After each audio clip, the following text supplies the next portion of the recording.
Mita yang telah memberikan waktu untuk menyampaikan apa yang saya terima kemarin hari Kamis sampai Sabtu di Jakarta, Bapak dan Ibu, untuk disosialisasikan kepada Bapak dan Ibu semua.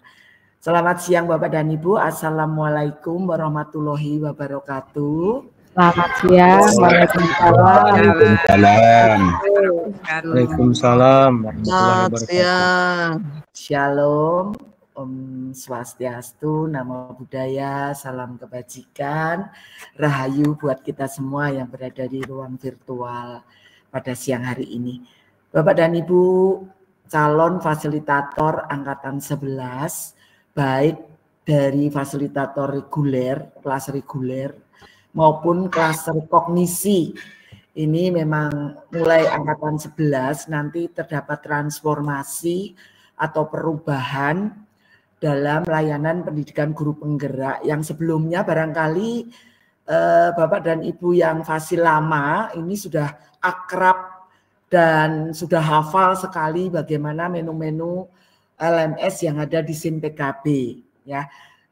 Mulai angkatan 11 ini semua nanti dihantir lewat PMM. Untuk itu Bapak dan Ibu, saya ditugasi untuk menyampaikan diseminasi apa yang saya terima. Seperti tadi yang sudah disampaikan oleh Mas Warisa, beliau ini dari Balai Layanan Platform, jadi salah satu pengembang LMS-nya juga, begitu Bapak Ibu. Saya bukan sudah menguasai semua, belum, hanya barangkali lebih awal dari Bapak Ibu ya, diperkenalkan platform Merdeka Mengajar ini untuk LMS pendidikan guru penggerak. Untuk itu tadi sudah diperkenalkan oleh Ibu Rohmita, saya yang ditugasi sebagai fasil pemandu kali ini. Saya sehari-hari sebagai pengawas sekolah Bapak dan Ibu dari Dinas Dikbud Kabupaten Karanganyar, Jawa Tengah, dan bergabung di BGB DIY ini sejak fasil angkatan 1 Bapak dan Ibu ya, sehingga perkembangan sampai sekarang menjadi fasil pemandu, juga di instruktur, bergabung beberapa kali dengan BPG DIY, dan kebetulan ini ditugasi kembali untuk memandu diseminasi transformasi LMS di PMM juga di BPG DIY. Bapak dan Ibu, barangkali di antara Bapak Ibu sudah ada yang menggunakan LMS berbasis PMM kemarin, sehingga nanti bisa membantu saya untuk berbagi praktik baiknya yang sudah dilaksanakan, karena BPG DIY merupakan salah satu piloting untuk penerapan LMS di PMM itu sejak angkatan 10 kemarin ya. Barangkali di antara Bapak Ibu ada yang akan ditugaskan kembali di angkatan 11. Nanti bisa tolong sharing ya, bantu kami untuk memperkuat apa yang kami sampaikan. Kemudian Bapak dan Ibu ini nanti akan diplotting di PGP reguler maupun rekognisi, sehingga Bapak dan Ibu barangkali karena ini plotting LMS-nya belum selesai, sehingga nanti pada waktu LMS kita menggunakan demo, dan barangkali tadi malam Bapak Ibu sudah saya share akun demo yang diberikan dari GTK. Bapak Ibu sudah ada yang mencoba membuka, tapi barangkali tampilannya pagi ini berbeda ya Bapak Ibu ya dari yang tadi malam, karena tadi malam saya membuka itu ada menu-menu yang belum lengkap, sehingga tadi malam saya laporkan kepada tim LMS, saya konsultasikan, kemudian pagi ini tadi saya mendapatkan link baru, ternyata saya membuka akun seperti yang Bapak Ibu buka tadi malam, tampilannya sudah beda, seperti yang tadi ditayangkan oleh Mas Verisa. Oke Bapak dan Ibu, sebelum kita simulasi membuka LMS dan bagaimana fungsi dari masing-masing menu, ini ada hal yang bersifat konsep, perlu saya sampaikan dulu Bapak dan Ibu, walaupun secara substansi sebenarnya sama, Hanya yang berbeda itu tempatnya nanti di LMS ya Bapak Ibu. Saya izin share screen dulu. Yang berkaitan link yang kemarin sudah saya sampaikan ke Bapak Ibu. Ini ya, nanti yang akan kita bahas pada hari ini sampai jam 12 itu adalah materi substansi alur pembelajaran PGP kelas reguler maupun di kelas rekognisi. Karena Bapak Ibu nanti bisa jadi ada yang di dua-duanya. Reguler mendapat kelas, di rekognisi juga diberikan tambahan. Tapi ada juga yang hanya khusus reguler. Tapi ada juga yang nanti khusus rekognisi. Ini nanti yang ngatur BBBG ya Bapak Ibu. Saya sendiri juga belum paham nanti di kelas yang mana. Kemudian setelah Bapak Ibu mengenal kembali substansi alur pembelajaran PGP reguler maupun rekognisi, Bapak Ibu nanti akan simulasi LMS di PMM dengan menggunakan akun demo yang untuk BBBG DIY dan DKI. Itu Bapak dan Ibu. Ya, seperti yang sudah saya share tadi malam. Oleh karena itu Bapak Ibu kita masuk yang pertama yaitu substansi alur pembelajaran PGP untuk CGP reguler lebih dahulu.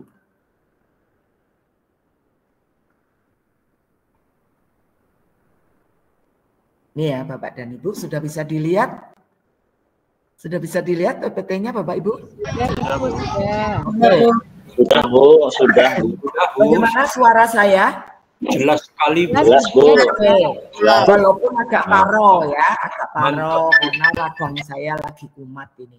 Bapak dan Ibu, platform pembelajaran pendidikan guru penggerak untuk PGP Angkatan 11 ini bersama-sama kita akan pelajari.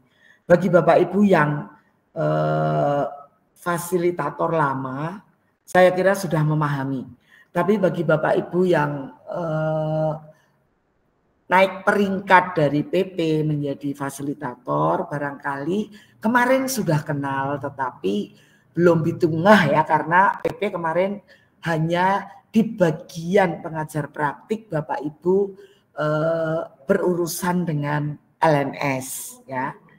Bapak dan Ibu di paket modul guru penggerak masih sama, ada 10 modul ya. Ada paket 1 yang terdiri dari 4 modul, 1.1 sampai 1.4. Kemudian paket 2 ada 3 modul, paket 3 ada 3 modul. Ini saya kira Bapak Ibu semua sudah mengenal. Saya tidak akan bahas. Alur belajarnya masih sama ya. Tidak perlu saya bahas. Barangkali Bapak Ibu Fasil yang dari PP ini yang perlu belajar lagi ya, belajar lagi karena kemarin mendampingi CGP hanya memantau. Barangkali untuk mendalami Bapak Ibu masih perlu untuk membaca-baca lagi. Kemudian arsitektur pembelajaran atau learning pedagogi arsitektur sistemnya, Bapak dan Ibu, kita menggunakan pendekatan pembelajaran andragogi ya, sehingga kita menggunakan prinsip pembelajaran orang dewasa. Karena apa? Karena memang PGP kita ini sudah orang dewasa, para guru hebat yang lolos seleksi di program pendidikan guru penggerak. Kemudian Bapak dan Ibu, saya kira untuk arsitekturnya kita bekerja sama, fasilitator PGP ini nanti bekerja sama dengan instruktur, fasilitator pemandu, kemudian dengan administrator kelas gitu ya, sehingga Bapak Ibu bisa berkomunikasi.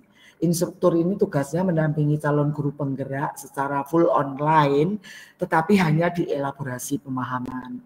Sedangkan yang Bapak Ibu sebagai fasilitator ini nanti full time ya, karena Bapak Ibu setiap saat dalam setiap alur akan bersama-sama dengan PGP selalu, walaupun dalam bentuk bisa asinkronus maupun sinkronus.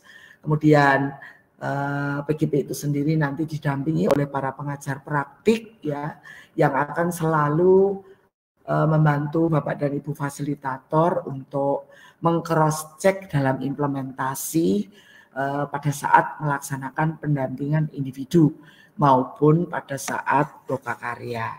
Kemudian administrator kelas ini nanti membantu Bapak Ibu fasilitator manakala menghadapi kendala kaitannya dengan sistem. Bapak Ibu bisa berkomunikasi dengan administrator kelas. Kemudian paket modul guru penggerak ini nanti Bapak Ibu menggunakan LMS berbasis platform Merdeka Mengajar. Yang ini kemarin sudah di pilot sudah dipilotkan di 6 BPPG, salah satunya di BPPG DIY. Barangkali belum semua fasilitator angkatan 10 sudah menggunakan PMN. Tapi sudah ada beberapa di antara Bapak Ibu fasilitator angkatan 10.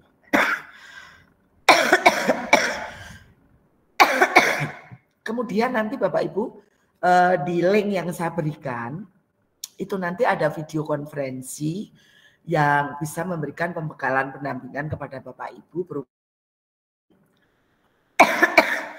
yang bagaimana kalau nanti dalam perjalanan ada kesulitan bisa Bapak Ibu pelajari ya, walaupun secara daring hari ini kita bersama-sama menyamakan persepsi.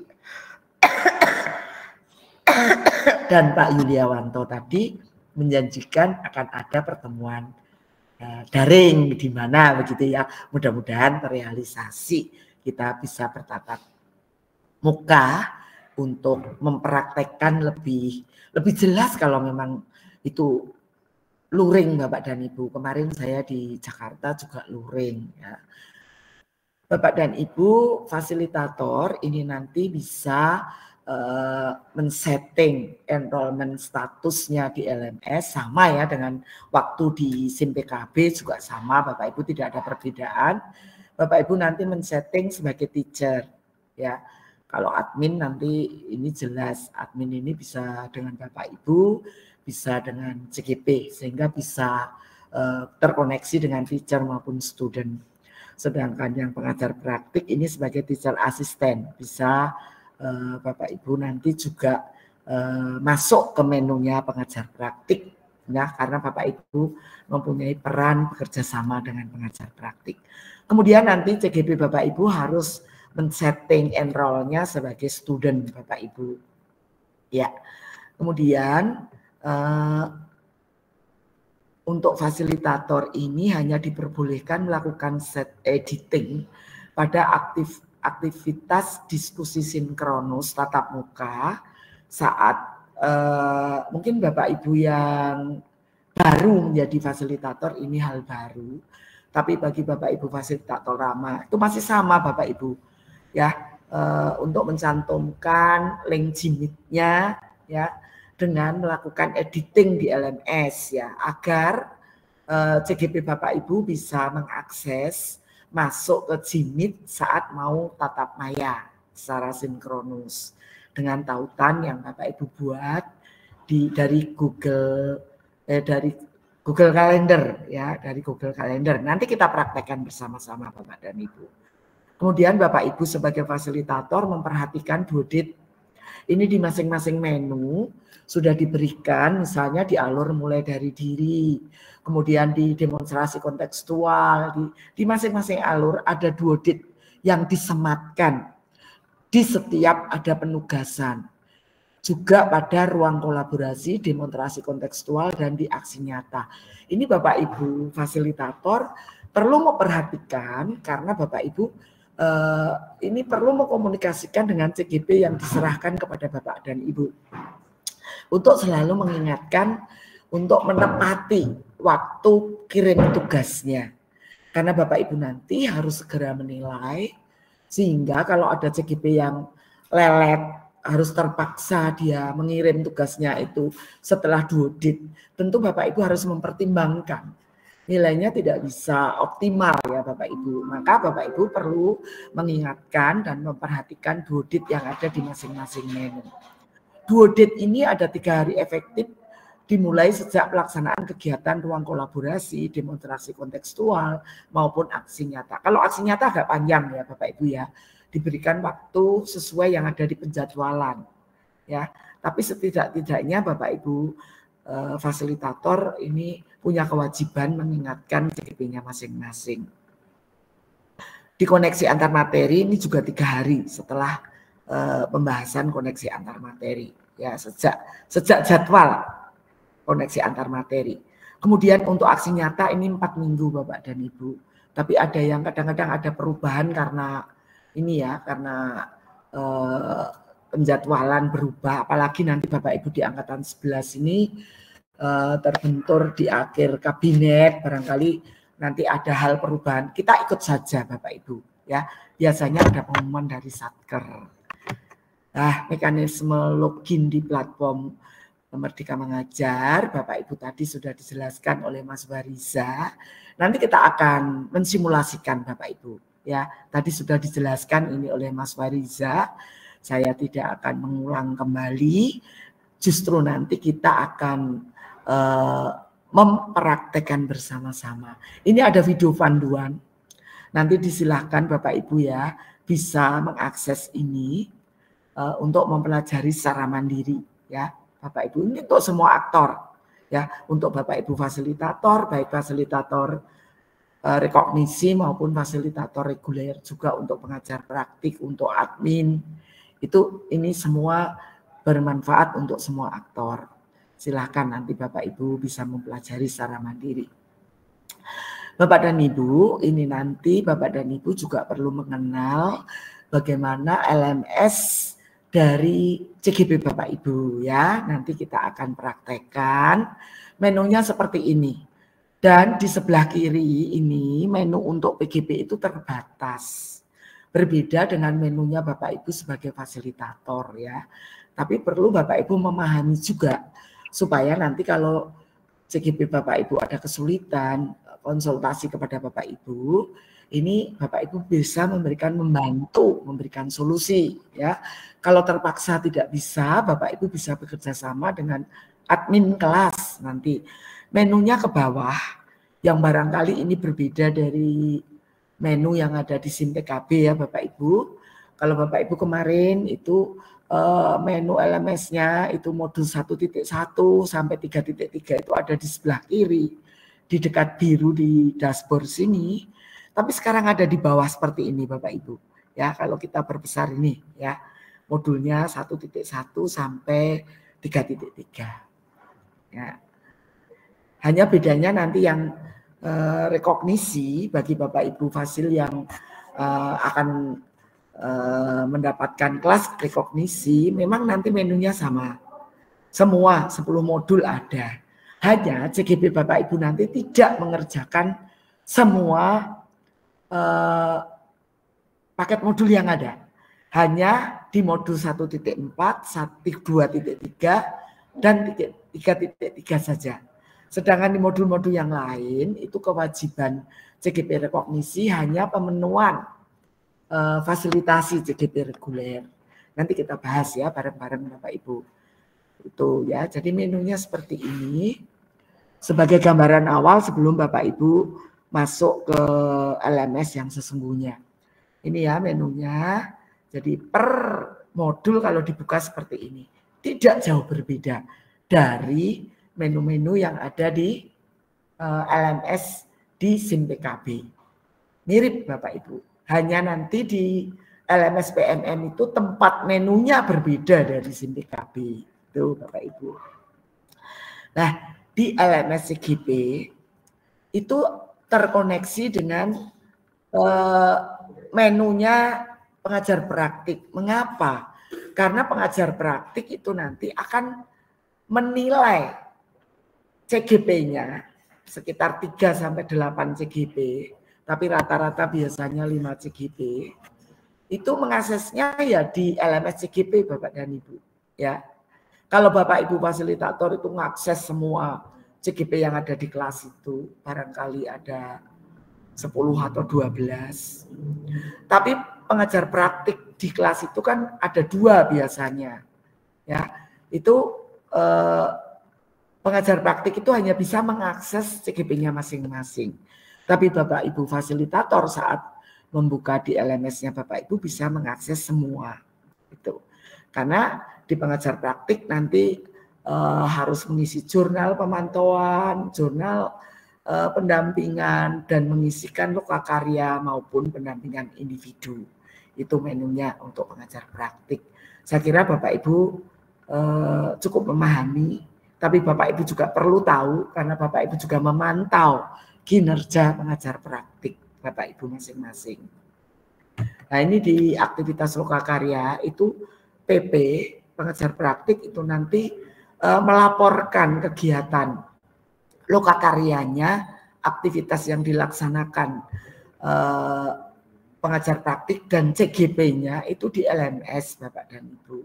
Sehingga Bapak Ibu juga perlu mengetahui apakah PP di bawah kelas Bapak Ibu itu sudah selesai dengan tugasnya. Kalau jadwalnya lokakarya 1 atau lokakarya orientasi sudah berjalan, apakah sudah melaporkan, Bapak Ibu nanti bisa memantaunya. Kemudian saat pendampingan individu selesai mendampingi 1 CGP, itu pengajar praktik punya kewajiban untuk melaporkan di LMS PP. Bapak Ibu bisa memantau, ya, bisa mengingatkan juga begitu. Menunya Bapak Ibu bisa mengakses. Kemudian di aktivitas pendampingan individu itu Bapak Ibu pengajar praktik itu akan melakukan PI secara luring karena harus hadir di sekolah PGP yang akan membantu Bapak Ibu apakah konsep-konsep yang sudah dipelajari di modul itu sampai pelaksanaan aksi nyata sudah dilaksanakan atau tidak. Kalau Bapak Ibu fasilitator tidak pernah akan turun ke sekolah PGP, tapi yang akan meng-cross-check adalah para pengajar praktik. Sehingga aktivitas yang dilakukan para pengajar praktik ini nanti berkaitan pemantauannya di sekolah PGP, ini nanti semua akan dilaporkan di LMS. Ada beberapa instrumen yang harus diakses oleh pengajar praktik, itu nanti juga semua sudah tersedia.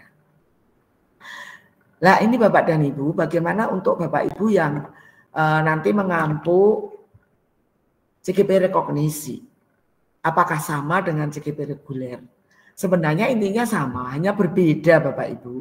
Karena CGP rekognisi itu di samping dia sebagai fasilitator reguler, dia juga belajar sebagai CGP di rekognisi. Ini tidak semua modul Bapak Ibu yang dikerjakan seperti CGP reguler hanya di modul 1.4, 2.3, dan 3.3. Jangan salah ya Bapak Ibu, karena kemarin ada laporan ke PIC, PGP, itu ada yang fasilitator pemandunya itu menugasi CGP rekognisinya itu mengerjakan persis sama dengan di CGP reguler dari 1.1 sampai 3.3. Itu salah Bapak Ibu ya, karena kewajiban CGP rekognisi hanya mengerjakan alur merdeka lengkap itu hanya di modul 1.4, 2.3 dan 3.3 ya, karena dia memfasilitasi CGP reguler. Tapi di tiap-tiap awal paket modul sama dengan CGP reguler, ikut tes awal. Di akhir paket tiap modul sama dengan CGP reguler, ikut tes akhir. Itu Bapak dan Ibu.